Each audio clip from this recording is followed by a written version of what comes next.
ایران زمین، ای سرزمین آسمانی، تو وارث خاطره های جاودانی.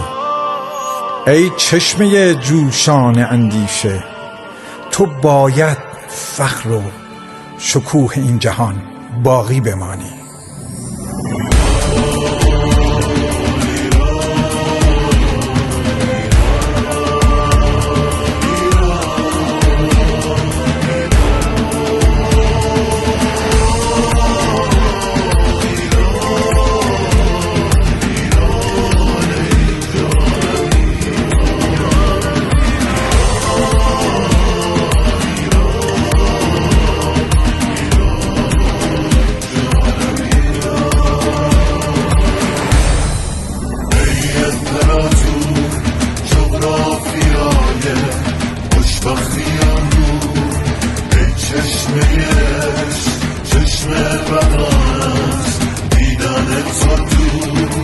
ای امپراتور جغرافیای خوشبختی و نور، ای چشمه عشق، چشم بدان از دیدن تو دور.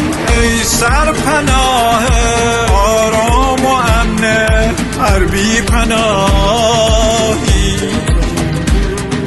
شکوه مطلق، زیبایی محض از هر نگاهی.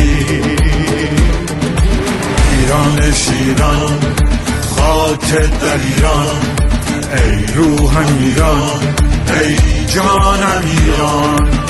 ایران شیران، خاک در ایران، ای روحم ایران، ای جانم ایران.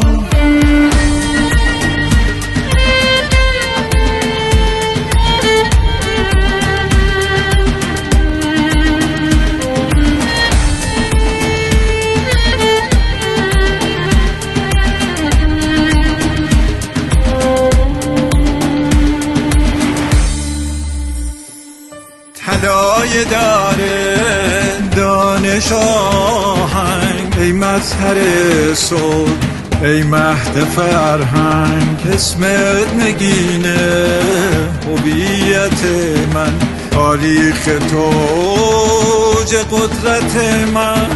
ای شوکت من، ای نعمت من، حقیقت من. ایران شیران، خاک در ایران، ای روحم ایران، ای جانم ایران. ایران شیران، خاک در ایران، ای روحم ایران، ای جانم ایران.